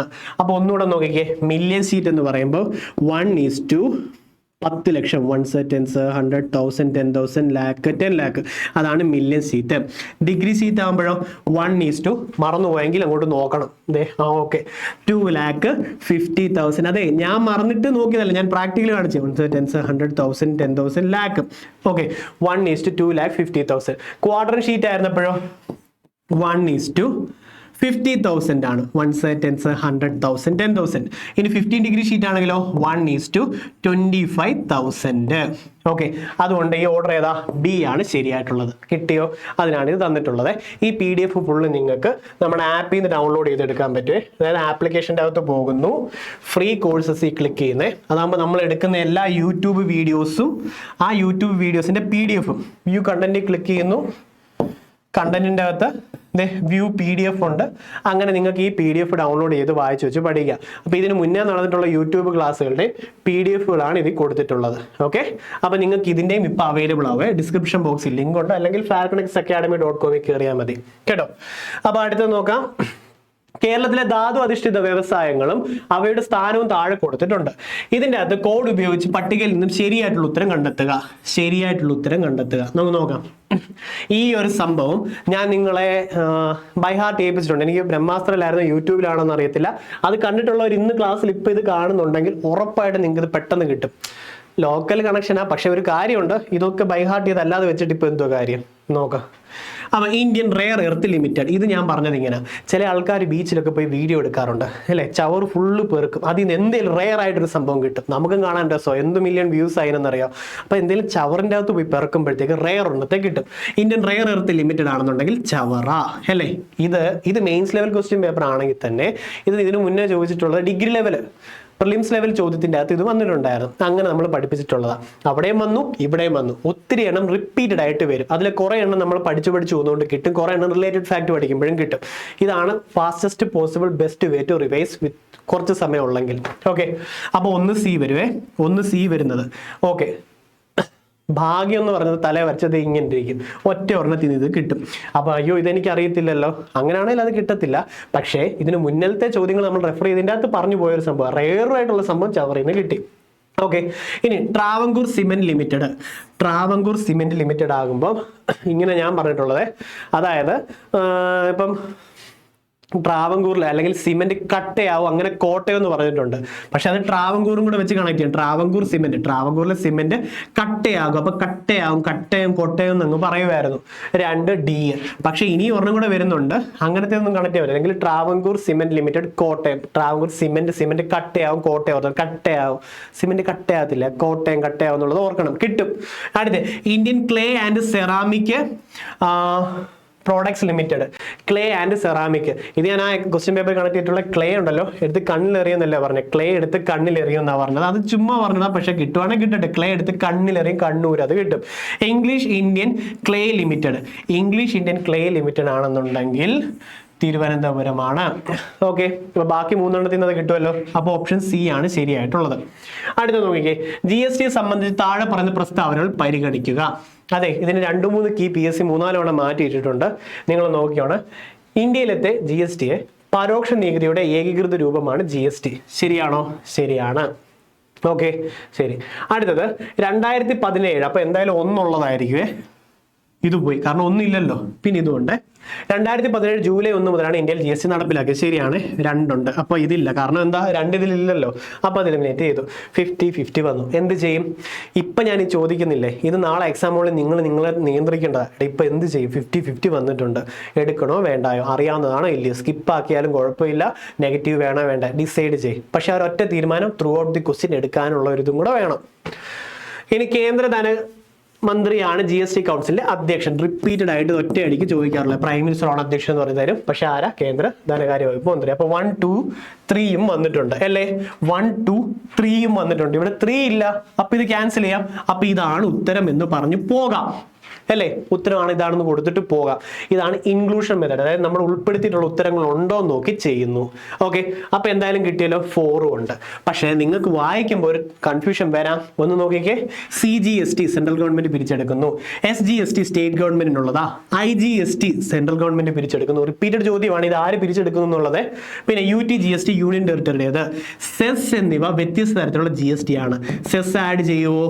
ചെയ്യും. ഇതാണ് ആ ഡെപ്തിൽ വന്ന വ്യത്യാസം. പക്ഷേ ഇൻക്ലൂഡ് ചെയ്യുമ്പോൾ ഇത് വെച്ച് നമുക്ക് ഉത്തരം ഉറപ്പാക്കാൻ പറ്റും ഇതാ ശരിയെന്ന്. മനസ്സിലായോ? കാരണം വേറെ ഓപ്ഷൻ ഇല്ല സപ്പോർട്ട് ചെയ്യാൻ അതിന്. ഓക്കെ, അല്ലല്ല അത് ക്യാൻസൽ ചെയ്യണം. ഇന്ത്യൻ സാമ്പത്തിക ആസൂത്രണത്തിന്റെ മഹലോവിസ് മാതൃകയെ അടിസ്ഥാനമാക്കി രൂപപ്പെടുത്തിയിട്ടുള്ള ഇന്ത്യയിലത്തെ ഏത് പഞ്ചവത്സര പദ്ധതിയാണ്? എക്കണോമിക്സിന്റെ ടെസ്റ്റ് സീരീസ് ഒക്കെ ചെയ്തിട്ട് ഫ്രീ ആണ് കിടപ്പുണ്ട്. പിന്നെ ബാക്കി പറഞ്ഞുതരാം. മഹലോവിസ് മാതൃകയെ അടിസ്ഥാനപ്പെടുത്തി രൂപപ്പെടുത്തിയ ഇന്ത്യയിലത്തെ ഏത് പഞ്ചവത്സര പദ്ധതിയാണെന്ന് ചോദിച്ചാൽ ഒന്നാമത്തേതാണെന്നുണ്ടെങ്കിൽ ഏതായിരുന്നു? ഹാരോൾഡ് ഡോമർ മാതൃക അല്ലെ? ഹാരോൾഡ് ഡോമർ മാതൃക. രണ്ടാമതാണ് മഹലോവിസ് മാതൃക. മൂന്നാമത്തേതാണെങ്കിൽ John Sandy and John Sandy. സാൻഡിലാണ് മൂന്നാമത്തേൻ്റെ അകത്തല്ലേ ഹരിത വിപ്ലവം. ഹരിത വിപ്ലവത്തിന് സാൻഡ് വേണമായിരുന്നു ഓർത്താൽ മതി. John Sandy and Chakravarty. Okay അല്ലേ? പിന്നെ വേറൊന്നും കൂടെ ഉണ്ട്, ഗാഡ്ഗിൽ മോഡൽ ഇല്ലേ? ഗാഡ്ഗിൽ മോഡൽ ശരിക്കും നാലാമത്തെ പഞ്ചവത്സര പദ്ധതിയിലാണെങ്കിൽ PSC ആൻസർ പ്രകാരം ഗാഡ്ഗിൽ പദ്ധതി ഉള്ളത് 3-ാം പഞ്ചവത്സര പദ്ധതിയിലുമാണ്. ഇത്ര ഓർത്ത് വയ്ക്കോ, ഇത്രയും പഠിക്കണം. ഓക്കെ, പിന്നെ ഇന്ത്യയിലെ ഏറ്റവും കൂടുതൽ ബോക്സൈറ്റ് ഉൽപ്പാദിപ്പിക്കുന്ന സംസ്ഥാനം ഏതാണ്? അപ്പോൾ ഏറ്റവും കൂടുതൽ ബോക്സൈറ്റ് അതായത് ബോക്സിംഗ് എന്ന് കേട്ട് കഴിഞ്ഞാൽ അപ്പോഴും ഓടുന്ന കുറച്ച് പേരുണ്ട്. ഇനി അല്ല വേറെണ്ണം, ബോക്സിംഗ് പഠിക്കാൻ വേണ്ടി ഓടിപ്പോയി ചേരുന്നവരും കുറച്ച് പേരുണ്ട്. എന്തായാലും ബോക്സിംഗ് എന്ന് കേട്ടാൽ ഓടും. പഠിക്കാനാണെങ്കിലും പേടിച്ചാലും ഓടും. ബോക്സിംഗ് ഒഡീഷ. പങ്കാളിത്ത സാമ്പത്തികതയിലൂടെ എക്സെട്ര നോക്കിക്കേ. Financial institution working with the mission to promote sustainable and equitable agriculture, rural development അല്ലേ? അഗ്രികൾച്ചർ, റൂറൽ ഡെവലപ്മെന്റ്, കൃഷിയും ഗ്രാമീണ വികസനത്തിന്റെയും ഇത്രയും ചോദ്യങ്ങൾ കയറി വരുമ്പോൾ ലാസ്റ്റ് നിങ്ങൾ ഈ ചോദ്യം കിട്ടിയാലും എന്ത് സംഭവിക്കും? വേണ്ടാന്ന് വെക്കാൻ വിചാരിക്കും. ഇതിന് ഉത്തരം കിട്ടാനും പാടുവരും. പക്ഷേ അപ്പൊ എന്ത് വേണം? ബ്രീത്ത് ഔട്ട് വെച്ച് ബാക്കിയുള്ളിടത്ത് പിടിക്കണം. ചിലപ്പോൾ ആ 100 ചോദ്യങ്ങളെ 40 നിങ്ങൾക്ക് അറിയാത്തതാണ്, ബാക്കി 60 അതിന്റെ പേര് കളയണ്ടല്ലോ. അതാണ് അതിന്റെ പോയിന്റ്. പക്ഷെ എക്സാമുകളിൽ ആ 40 ചോദ്യങ്ങൾ അടുപ്പിച്ചാൽ വരുന്നെങ്കിലോ നമ്മുടെ മൈൻഡ് ഒന്ന് ചലിക്കും. ഇത് സൂക്ഷിച്ച് വേണം എക്സാമിന് ചെയ്യാനേ. അപ്പൊ എന്ത് ചെയ്യും? കൃഷിയും ഗ്രാമവികസനവുമായി ബന്ധപ്പെട്ട് പറയുമ്പോഴേതാ? നബാർഡ് അല്ലേ? അപ്പം അഗ്രികൾച്ചർ, റൂറൽ ഡെവലപ്മെന്റ് ആണ്. ഓക്കെ ആണോ? എന്തുമായി ബന്ധപ്പെട്ടതാ? നബാർഡ് ആണെന്ന് ഓർത്തു വെച്ചോണം. റെഡി അല്ലേ? സൗജന്യവും നിർബന്ധവുമായിട്ടുള്ള വിദ്യാഭ്യാസത്തിനുള്ള അവകാശം എത്ര വർഷം വരെ ഉണ്ട്? വെറൈറ്റി ചോദ്യം. 6 മുതൽ 14 വയസ്സ് വരെ 14 വർഷം ഓർത്തു വെച്ചോണം. വെറൈറ്റി ചോദ്യമാണ്. നിങ്ങൾ ചുമ്മാ ഇരിക്കുമ്പോൾ അത് കിട്ടണമെന്നില്ല കേട്ടോ. 18 വയസ്സെന്ന് വരുമോ എന്ത് വരും എന്നുള്ളൊരു തോന്നൽ ഇവിടെ കയറി വരും. അതൊക്കെയാണോ? റെഡിയാ. പിന്നെ അടുത്ത നോക്കിക്കേ. ആർട്ടിക്കിൾ 19 പ്രകാരം ഉറപ്പ് നൽകുന്ന അവകാശങ്ങളിൽ ഡിഫിക്കൽറ്റി 5 out of 5. നെഗറ്റീവ്സ് കിട്ടുന്ന വഴി അറിയത്തില്ല ഈ ചോദ്യങ്ങളെ. 19 പ്രകാരം ഉറപ്പ് നൽകുന്ന അവകാശങ്ങളിൽ ഇന്ത്യയുടെ പരമാധികാരത്തിന്റെയും അഖണ്ഡതയുടെയും താല്പര്യം അനുസരിച്ച് ഏതാണ് നിയന്ത്രണത്തിന്റെ അടിസ്ഥാനമല്ലാത്തത്? അഖണ്ഡതയുടെ അല്ലെ? സോവറിറ്റി ആൻഡ് ഇന്റഗ്രിറ്റി ബേസിൽ ഇതിന്റെ അകത്ത് റെസ്ട്രിക്ഷൻ ഗ്രൗണ്ട്സ് വരാത്തത് ഏതിനാന്ന് ചോദിച്ച ഏതാണെന്ന് അറിയാമോ? പറ. ഏതാ? സഞ്ചാര സ്വാതന്ത്ര്യം. ഓക്കെ, ഫ്രീഡം ഓഫ് മൂവ്മെന്റ് ആണ്. Different variety. അടിപൊളി ചോദ്യം. അപ്പോഴേ ഇന്ന് ചെയ്തിട്ടുള്ള ചോദ്യങ്ങൾ എങ്ങനെ ഉണ്ടായിരുന്നു? ഇത്രയും ഡിഫറെന്റ് ആയിട്ടുള്ള ചോദ്യങ്ങൾ മെയിൻസ് ലെവലിൽ എക്സ്പെക്ട് ചെയ്തു പോകണം. ഇങ്ങനത്തെ ചോദ്യങ്ങളും ഈ റിലേറ്റഡ് ഫാക്ട് ഇതിലും ഒത്തിരി നമ്മൾ നമ്മുടെ ബ്രഹ്മാസ്ത്ര 2.0 പറഞ്ഞിട്ടുള്ളത്. ഏറ്റവും ലോവസ്റ്റ് പ്രൈസിൽ 2-3 ഓഫേഴ്സ് ആയിട്ട് ഇപ്പോൾ ഉണ്ട്. ഓരോ ക്ലാസ്സും 1.25 മണിക്കൂർ മിനിമം ഉണ്ടായിരിക്കും, 1.5 മണിക്കൂർ വരെ. ഇങ്ങനെ ഇപ്പം 12 hours ആയിട്ടുണ്ട്, ബാക്കി 8 കൂടെ കിടപ്പുണ്ട്. അപ്പോഴേ ഈ ഒരു രീതിയിൽ പോയി റിലേറ്റഡ് ഫാക്ട് പഠിച്ചാൽ KS ഉൾപ്പെടെ അല്ലെങ്കിൽ മെയിൻസ് ലെവൽ റീസൺ നടന്നിട്ടുള്ള ഉൾപ്പെടെയുള്ള ക്വസ്റ്റ്യൻസും റിലേറ്റഡ് ഫാക്റ്റും പഠിക്കാൻ പറ്റും. അത് ചേരാത്തവരുണ്ട് എത്ര വേഗം ജോയിൻ ചെയ്തോ. ഇനിയുള്ള എക്സാമിന്റെ GK ഭാഗത്തിൽ ഏറ്റവും അഡ്വാൻറ്റേജ് കിട്ടാൻ പോകുന്ന ഏറ്റവും ലോവസ്റ്റ് പ്രൈസിൽ ഏറ്റവും ലോവസ്റ്റ് അവേഴ്സിലെ ഏറ്റവും ബെസ്റ്റ് കോഴ്സ് അതാ, അതിലൊരു മാറ്റവും ഇല്ല കേട്ടോ. അപ്പൊ അടുത്ത് ഭരണഘടനയിലെ ഏത് വ്യവസ്ഥയാണ് ആനന്ദത്തിന്റെ സിദ്ധാന്തത്തെ പ്രതിഫലിക്കുന്നത്? കേട്ടിട്ടുണ്ടോ? അതായത് which provision of the constitution reflects doctrine of pleasure. Doctrine of പ്ലഷറുമായി ബന്ധപ്പെട്ടത്. എന്ത് പ്ലഷറാ? അതായത് കേന്ദ്ര ഗവൺമെന്റ് എംപ്ലോയി ആണെന്നുണ്ടെങ്കിൽ പ്ലഷർ ഓഫ് ദി പ്രസിഡന്റ്. എന്തേ പ്ലഷർ ഓഫ് ദി പ്രസിഡന്റ്. ഇനി സംസ്ഥാന ഗവൺമെന്റ് എംപ്ലോയി ആണെന്നുണ്ടെങ്കിൽ പ്ലഷർ ഓഫ് ദി ഗവർണർ. ഇതിനെ പറ്റി പറയുന്ന 310നെയാണ് ഡോക്ട്രിൻ ഓഫ് പ്ലഷർ എന്ന് പറയപ്പെടുന്നത്. 310 ഡോക്ട്രിൻ ഓഫ് പ്ലഷർ. അതായത് സർക്കാർ ജീവനക്കാർ ഫോർ എവർ പെർമനന്റോ അവിടെ സേഫോ അല്ല, പുറത്താക്കാൻ വേണേ. ഇതാണ് 310 ഉദ്ദേശിക്കുന്നതെങ്കിലും ഇത് കഴിഞ്ഞ ഉടനെ മുതൽ PSC പിന്നെ ചോദിച്ചു തുടങ്ങിയിട്ടുള്ള ആർട്ടിക്കിൾ 311. ഇതെന്താ അറിയാം? Job security. നിങ്ങൾ ഈ ജോലിക്ക് വേണ്ടി പോകുന്നതിന് എന്താ? സർക്കാർ ജോലിയാണ്, നാളെ ഒരുത്തിന് തോന്നിയാൽ നീ വരണ്ടെന്ന് പറയാൻ പറ്റത്തില്ലല്ലോ. ഗവൺമെന്റ് ജോലി അതാണ്. അതായത് സിവിൽ സർവീസ് ഉദ്യോഗസ്ഥർ. അപ്പൊ നിങ്ങൾ പറയും ഞങ്ങൾ അതിന് UPSC എഴുതുന്നില്ലല്ലോ. നിങ്ങൾ കേരള PSC എഴുതുന്നുണ്ടെങ്കിൽ നിങ്ങൾ സിവിൽ സർവീസ് ആസ്പിരൻസ് ആണ്. ഇപ്പം ഒന്നുകൂടെ, നിങ്ങൾ കേരള PSC എഴുതുന്നവരാണോ? നിങ്ങൾ സിവിൽ സർവീസ് ആസ്പിരൻസ് ആണ്. ഓക്കെ, അപ്പൊ ഈ സിവിൽ സർവീസ് ആസ്പിരൻസിന്റെ ജോലിയിലത്തെ സേഫ്റ്റിയാണ് 311. ചുമ്മാ അങ്ങ് ഡിസ്മിസോ റിമൂവലോ ചെയ്യാൻ പറ്റത്തില്ലെന്നുള്ള സംരക്ഷണം 311 പറയുന്നു. റിപ്പീറ്റഡ് ചോദ്യം. ഡോക്ട്രിൻ ഓഫ് പ്ലഷറോ 310. ജോലിയുടെ സംരക്ഷണ പ്രൊട്ടക്ഷൻ 311. ഇത്രയും പഠിച്ചു വെക്കാമോ? All India service 312. ഇത്രയും റെഡിയല്ലേ? മതി. അപ്പൊ ഓക്കെ, അടുത്ത ആളെ പറയുന്ന കാരണങ്ങളാൽ ദേശീയ അടിയന്തരാവസ്ഥ പ്രഖ്യാപിക്കാൻ പറ്റുന്നത് ഏതൊക്കെയാണ്? National emergency can be declare on the following grounds. National emergency declare ചെയ്യാൻ പറ്റുന്നത് ഒന്നുകൂടെ ഒന്ന് വായിച്ചു നോക്കിക്കേ. ഇത്രയും കൺഫ്യൂസിങ് ഓപ്ഷൻസും ടഫ് ചോദ്യങ്ങളും കൂടെ ഒരുമിച്ച് വന്നിട്ടുള്ള കേരള PSC ഒരു യൂട്യൂബ് സെഷനും കാണത്തില്ല എന്നാണ് എനിക്ക് തോന്നുന്നത്. നിങ്ങളുടെ അഭിപ്രായം കൂടെ പറ. പക്ഷേ ഈ ലെവലിലാണ് പഠിച്ചു പോകേണ്ടത് കേട്ടോ. ഓക്കെ, അല്ലാതെ ഇപ്പോഴും നമ്മൾ എടുത്തിട്ട് 44 നദികളുണ്ട്, അതിൽ 3 ഈസ്റ്റും ശരിയാണോ, 44 വെസ്റ്റ്, അങ്ങനല്ല. അത് എന്തുകൊണ്ട് അങ്ങോട്ട് ഒഴുകുന്നു, അത് വേർതിരിയാനുണ്ടായിട്ടുള്ള അവിടെ ജോഗ്രഫിക്കൽ കാരണം എന്താണെന്നാണ് മെയിൻസ് ലെവലിൽ പഠിക്കുന്നത് അല്ലേ? ആ വ്യത്യാസമുണ്ട് ഇതില്. അപ്പം വാർ ആൻഡ് അതായത് നാഷണൽ എമർജൻസി ഡിക്ലെയർ ചെയ്യാൻ ഈ കൂട്ടത്തിൽ ഏതാണ് കാരണമായിട്ടുള്ളത്? PSCയുടെ ആൻസർ ഇതിൻ്റെ അകത്ത് war or external aggression or armed rebellion എന്നാണ്. കാരണം നാഷണൽ എമർജൻസി ഡിക്ലെയർ ചെയ്യാൻ വേണ്ടി 3 ക്ലോസസാണ് വെച്ചിട്ടുള്ളത്. ഒന്ന് യുദ്ധമായിരിക്കണം അല്ലേ, അല്ലെങ്കിൽ എക്സ്റ്റേണൽ അഗ്രഷൻ ആയിരിക്കണം അല്ലെ, ബാഹ്യ ആക്രമണമായിരിക്കണം, അല്ലെങ്കിൽ സായുധ കലാപം ആംഡ് റിബല്യൻ ആയിരിക്കണം എന്നുള്ളത് ആഡ് ചെയ്തിട്ടുണ്ട് നാഷണൽ എമർജൻസിക്കുള്ള ക്ലോസിൽ. ഓക്കെ, അതൊരു രീതിയിൽ. വേറെ രീതി നോക്കിക്കഴിഞ്ഞാൽ എമർജൻസി ഡിക്ലെയർ ചെയ്യാൻ എന്ന് പറഞ്ഞായിരുന്നു ചോദിച്ചെന്നുണ്ടെങ്കിൽ വാർ, എക്സ്റ്റേണൽ അഗ്രഷൻ, ആംഡ് റിബല്യൻ, ഈ റീസൺ മാത്രമേ ഉള്ളൂ നാഷണൽ എമർജൻസി ഡിക്ലെയർ ചെയ്യാൻ. നാഷണൽ എമർജൻസി ഡിക്ലെയർ ചെയ്യാൻ ഈ ഒരൊറ്റ റീസണാണ്. എന്തൊക്കെ വേണം? യുദ്ധമോ അല്ലെങ്കിൽ ബാഹ്യ ആക്രമണമോ അല്ലെങ്കിൽ സായുധ കലാപം അല്ലേ, ആംഡ് റിബല്യൻ ആണ്. ഓക്കെ, ഇതാ എമർജൻസി ഡിക്ലെയർ ചെയ്യാനാണെന്ന് ചോദിച്ചാൽ ഈ വാർ ഇത് വെച്ചിട്ട് നാഷണൽ എമർജൻസി ഡിക്ലെയർ ചെയ്യാൻ പറ്റും. Article 352. Okay, failure of constitutional machinery ആണെന്നുണ്ടെങ്കിൽ ഒരു സംസ്ഥാനത്തെ ഭരണഘടന തകർന്നു പോയിട്ടുണ്ടെന്ന് വെച്ചോ, അവിടുത്തെ മെഷീനറി, അപ്പൊ പ്രസിഡന്റ് റൂൾ ഉടനെ കൊണ്ടുവരാം, അല്ലെങ്കിൽ സ്റ്റേറ്റ് എമർജൻസി എന്ന് പറയും. അത് 356 ആണെന്ന് കിട്ടി. അടുത്തൊന്ന് financial stability or credit of financial സ്റ്റെബിലിറ്റിക്ക് ഒരു പ്രോബ്ലം വന്നു കഴിഞ്ഞാൽ ഇതുവരെ ഇന്ത്യയിൽ 0 ടൈംസ് ഇഷ്യൂ ചെയ്തിട്ടുള്ള ഫിനാൻഷ്യൽ എമർജൻസി 360 പറ്റും. ഓക്കെ, അപ്പൊ ഇതിന്റെ ഉത്തരവും ബാക്കി ക്ലോസസും കിട്ടിയല്ലോ ഇവിടുന്ന്. അടുത്തൊന്ന് നോക്കിക്കേ, അഡ്മിനിസ്ട്രേറ്റീവ് ട്രിബ്യൂണൽ സ്ഥാപിക്കുന്നതിന് ഭരണഘടനയുടെ ഏത് വ്യവസ്ഥയാണ്? Administrative tribunal. നാളെ നിങ്ങൾ സർക്കാർ ഉദ്യോഗസ്ഥരായിട്ടിരിക്കും, നിങ്ങൾക്ക് എന്തെങ്കിലും കാര്യങ്ങളുണ്ടെങ്കിൽ കോടതിയെ സമീപിക്കുന്നതാണ് അഡ്മിനിസ്ട്രേറ്റീവ് ട്രിബ്യൂണൽ. ഈ അഡ്മിനിസ്ട്രേറ്റീവ് ട്രിബ്യൂണലിന്റെ റിപ്പീറ്റഡ് ചോദ്യം എന്താ അറിയാം? അഡ്മിനിസ്ട്രേറ്റീവ് ട്രിബ്യൂണൽ വരാൻ കാരണമായിട്ടുള്ള ഭരണഘടനാ ഭേദഗതി ഏതാ? 42ാം ഭരണഘടനാ ഭേദഗതി ആയിരുന്നേ. അതിൻ്റെ അകത്ത് ഏത് ആർട്ടിക്കിൾ കാരണമാണ് ഭരണഘടന അല്ലെങ്കിൽ അഡ്മിനിസ്ട്രേറ്റീവ് ട്രിബ്യൂണൽ നിലവിൽ വരുന്നതെന്ന് ചോദിക്കും. 323A ആണ്. വേറൊരു കാര്യമുണ്ട്, PSC ചോദിച്ചിട്ടുള്ള വേറൊന്നുണ്ട്. അഡ്മിനിസ്ട്രേറ്റീവ് ട്രിബ്യൂണലിനെ പറ്റി പറയുന്ന ആർട്ടിക്കിൾ താഴെ തന്നിട്ടുള്ളവയിൽ ഏതൊക്കെയാണ് ചോദിക്കും. അഡ്മിനിസ്ട്രേറ്റീവ് ട്രിബ്യൂണലിനെ പറ്റി തന്നിട്ടുള്ള ആർട്ടിക്കിൾ താഴെ തന്നിട്ടുള്ള ഏതല്ല? 323A-യും 323B-യും ആണുള്ളത്. ഓക്കെ, ശരി. പക്ഷേ മെയിൻസ് ലെവലിലെ വ്യത്യാസം എന്താണെന്ന് മനസ്സിലായോ? Which provision of constitution provides for the establishment of administrative tribunals. Administrative tribunal സ്ഥാപിക്കുന്നതുമായി ബന്ധപ്പെട്ടിട്ടുള്ള 323. 323B ആണെങ്കിൽ അഡ്മിനിസ്ട്രേറ്റീവ് ട്രിബ്യൂണലിലെ മറ്റൊരു കാര്യമാണ് പറയുന്നത്. രണ്ടും പക്ഷേ അഡ്മിനിസ്ട്രേറ്റീവ് ട്രിബ്യൂണലിനെ പറ്റിയാണ് പറയുന്നത്. 42ാം ഭേദഗതിയിൽ ആഡ് ചെയ്തു. 14A ആഡ് ചെയ്തു. ആർട്ടിക്കിൾ 323A 323B ആയിരുന്നു ഓർത്തോണം. ഇത്രയും ഡിഫറെന്റ് ഡെപ്തിലുള്ള ആഴത്തിലുള്ളത് കിട്ടിയോ? ഇതേപോലെ നമ്മുടെ 10th പ്രിലിംസ് ഇല്ലേ, 10th പ്രിലിംസ് നിങ്ങൾ എത്ര പഠിച്ചിട്ടുള്ളവരാണെങ്കിലും ഒരു ഡിഫറെന്റ് വെറൈറ്റി ഓഫ് GK നിന്നും മാത്സിൽ നിന്നും എല്ലാത്തിനെയും കൂടെ ഉൾപ്പെടുത്തിയിട്ടുള്ള ഫുൾ റിവിഷൻ ക്ലാസ് ഇപ്പം ലോവസ്റ്റ് പ്രൈസ് 199, 699 ആയിരുന്നു. 40% ഓഫ് കൂടെ കിട്ടി 399 പിന്നെ അവിടെ നിന്നും കിട്ടി 199 രൂപയ്ക്ക് കിട്ടും. ഇതാണ് coupon code Onam X Mathai എന്നുള്ളതാണ് കൂപ്പൺ കോഡ്. എങ്ങനെ അപ്ലൈ ചെയ്യുന്നത് ലാസ്റ്റ് കാണിച്ചു തരാം. പിന്നെ ഉള്ളത് നമ്മുടെ ബ്രഹ്മാസ്ത്ര 2.0 SBCIDക്കും ഡിഗ്രി മെയിൻസ് ആയിട്ടുള്ള നമ്മുടെ സെക്രട്ടറി അസിസ്റ്റന്റും SA മെയിൻസിനും വേണ്ടിയുള്ള GK റിവിഷൻ ബാച്ച് ആണ് ഇത്. ഇവിടെ എന്ത് പഠിപ്പിക്കുന്ന അറിയാം, ഇപ്പൊ നമ്മൾ ചെയ്ത പോലെ ചോദ്യങ്ങളും ഇതിലും ഒത്തിരി ഡെപ്തിലായിരിക്കും അവിടെ പഠിപ്പിക്കുന്നത്. എന്ന് വെച്ചാൽ ഒത്തിരി അഡീഷണൽ കണ്ടന്റ് ഉണ്ട്. ഒരു ക്ലാസ്സിൽ ചിലപ്പോൾ നമ്മൾ 10 ചോദ്യങ്ങൾ ചെയ്തിട്ടുള്ളൂ, പക്ഷെ ആ 10 ചോദ്യത്തിൽ നിന്ന് ഇനി എന്തോ വന്നാലും ഉറപ്പായിട്ട് നിങ്ങൾക്ക് അത് കിട്ടും. അതേപോലെ related factor GK revisions class ആണ് ഇപ്പൊ SBCD ഉള്ളത്. അത് ഏറ്റവും ലോവസ്റ്റ് പ്രൈസ് 999 ആയിരുന്നു, 499 ആയി. ഇപ്പൊ ഓണം ഓഫർ മത്തായി ഓഫറും കൂടെ ഒരുമിച്ച് വന്ന് 299 ഇപ്പൊ ആപ്പിൽ അവൈലബിൾ ആ. ഡിസ്ക്രിപ്ഷൻ ബോക്സിൽ ലിങ്ക് ഉണ്ട്, പ്ലേ സ്റ്റോറിൽ നിന്ന് ഡൗൺലോഡ് ചെയ്യാം, അല്ലെങ്കിൽ വെബ്സൈറ്റിൽ പോയി എടുക്കാം.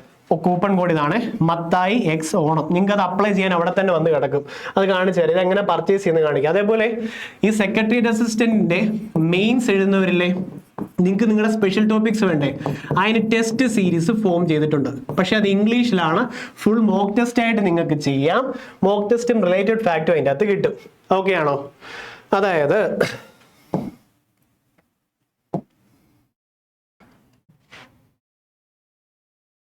നോക്കിയേ, നമ്മുടെ സൈറ്റിൽ പോകുന്നു. Test series, free test series എടുത്തു കഴിഞ്ഞാൽ എല്ലാ സബ്ജക്റ്റിന്റെയും നമ്മൾ കൊടുത്തിട്ടുണ്ട്. അതിന് 10 ലെവൽസ് ആയിട്ടും അൺലിമിറ്റഡ് ടൈംസ് റീ അറ്റൻഡ് ചെയ്ത് പഠിക്കാം. എത്ര തവണ ഇത് ചെയ്യുന്നു അത്ര നെഗറ്റീവ്സ് നിങ്ങളുടെ കുറഞ്ഞു കിട്ടും. മറക്കരുത്, എക്സാമിന് പോയി വിഷമിച്ചിട്ട് വരുന്നതിന് വരെ ഇപ്പോഴേ ഇത് ട്രൈ ചെയ്യും. ഓരോ സബ്ജക്റ്റും ചെയ്യുക. ആർട്സ് നിങ്ങൾ ഇത് കയറുമ്പോൾ തന്നെ ഒരു ആർട്ട് ഗാലറി പോലെ ഓരോന്നിന്റെ അതേ മൂടിപ്പോ അതേപോലത്തെ ചോദ്യങ്ങളാ. ഡിഫിക്കൽട്ട് ഉണ്ട്, സ്കിപ്പ് ചെയ്യാൻ പഠിക്കും, നെഗറ്റീവ്സ് കുറെ. ഒന്നുകൂടെ പുത്തൻ ചോദ്യങ്ങൾ കാണുമ്പോൾ ഞെട്ടലുകൾ ഇവിടെ ചെയ്ത് മാറും. ഇത് ട്രൈ ചെയ്ത് റാങ്ക് കിട്ടും. അല്ലാത്ത പക്ഷെ എല്ലാ തവണയും പഠിച്ചിട്ട് എക്സാമുകളിൽ പോയി മറന്നുപോയി പറ്റുന്നില്ല എന്ന് പറയും. മാറ്റണോ? ഇത് ചെയ്യും. ഇനി സെക്രട്ടറി ടെസ്റ്റിന്റെ മെയിൻസുകാർ എഴുതുന്നവർക്ക് സ്പെഷ്യൽ ടോപ്പിക്സ് ഒക്കെ ഉൾപ്പെടുത്തിയിട്ടുള്ളതാണ് 199 ഉള്ള ടെസ്റ്റ് സീരീസ്. ഇതിന്റെ അകത്ത് നിങ്ങൾക്ക് ഇത്രയും ടെസ്റ്റ് സീരീസ് ഉണ്ട് ആൻഡ് സ്റ്റിൽ ആഡിങ്. അപ്പം ഈ ടെസ്റ്റ് സീരീസിന്റെ അകത്ത് ഡെമോയ്ക്കകത്ത് നോക്കിക്കഴിഞ്ഞാൽ നിങ്ങൾക്ക് കാണാം, നോക്ക് PDF ഉണ്ട് വിത്ത് എക്സ്പ്ലനേഷൻസ്, ഇംഗ്ലീഷിലാണ്. ഓക്കെ, ഓരോ ചോദ്യങ്ങളും അതിന്റെ എക്സ്പ്ലനേഷൻസും. അതാകുമ്പോൾ നിങ്ങൾ ലാസ്റ്റ് മിനിറ്റിലെത്തിയതിൽ ഓരോ സ്പെഷ്യൽ ടോപ്പിക്സ് റിലേറ്റഡ് ഫാക്റ്റും കൂടെ റിവൈസ് ചെയ്തും മോക്ക് എക്സാം ചെയ്തും പഠിക്കും. PDF മാത്രമല്ല ടെസ്റ്റ് സീരീസ് ആയിട്ടുണ്ട്. പിന്നെ നമ്മുടെ കോഴ്സിന്റെ അകത്തുള്ളതാണ് എസ്ഐയുടെ സ്പെഷ്യൽ ക്രാഷ് കോഴ്സ് ഉണ്ട്, 15 സെഷൻസ് ഉള്ളത്.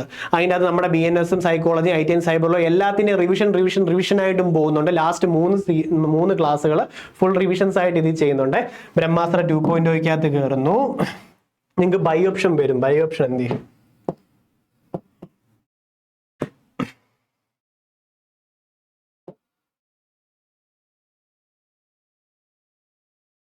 ഓക്കെ, അപ്പൊ അവിടെ അപ്ലൈ ചെയ്യാൻ കൂപ്പൺ കോഡ് വരും, പോപ്പപ്പ് വരും കേട്ടോ. മത്തായി എക്സ് ഓണം. ഇല്ല, താഴെ കാണുന്ന നമ്പറിൽ വിളിച്ചാൽ മതി. ചെറിയ ബഗ് വന്നു, കയറി വന്നില്ല. അപ്പോഴേ ഇതാണ് നമ്മുടെ ഇപ്പോഴത്തെ ഓണം ഓഫേഴ്സ്. ഈ പ്രൈസിൽ ഇപ്പൊ കിട്ടുന്നത് ലോവസ്റ്റ് പ്രൈസ് ആണ്. അത് ഉപയോഗിക്കുക. എക്സാമിന് ഏറ്റവും ബെസ്റ്റ് ആയിട്ട് തന്നെ വരും.